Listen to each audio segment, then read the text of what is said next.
ভাই ভাই sorry sorry. আচ্ছা সমস্যা নেই। ইতি তুমি এখানে? তুমি এখানে? এই ইতি, তুমি এনাকে চেনো নাকি? না মানে না মানে ভাইয়া, ও আর আমি একসাথে পড়াশোনা করেছি তো, তাই অনেকদিন পর দেখা হলো, তাই কথা বললাম। আমি আর ও তো জাস্ট ফ্রেন্ড। ও আচ্ছা, তাই বলেন। আমি অরিন। আমি রকি। তাই ইতি, তোমরা যে বিয়ে করে ফেললে, কই আমাকে জানালে না তো? না মানে ভাইয়া, আমরা এখনো বিয়ে করিনি। আমরা হাজব্যান্ড ওয়াইফ না, আমরা জাস্ট জিএফ দিয়ে। ও আচ্ছা, তা আপনারা কোথায় যাচ্ছেন? আরে এই তো একটু সামনের দিকে যাচ্ছি। ভাইয়া যদি কিছু মনে না করেন, আপনাদের সঙ্গে কথা বলতে পারি? না ভাই, সমস্যা নেই, বলেন।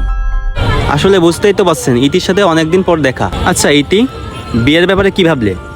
না মানে তোমরা বিয়ে কবে করছো? না মানে না মানে ভাইয়া, আমরা এখনো বিয়ের বিষয়ে কোনো প্ল্যানিং করি নাই, কিন্তু খুব শীঘ্রই বিয়ের বিষয়ে প্ল্যানিং করব। ও আচ্ছা, তা আপনাদের রিলেশন কতদিনের? এই তো ভাইয়া, আগামী মাসের 1 তারিখে আমাদের রিলেশন 1.5 বছর পূর্ণ হবে।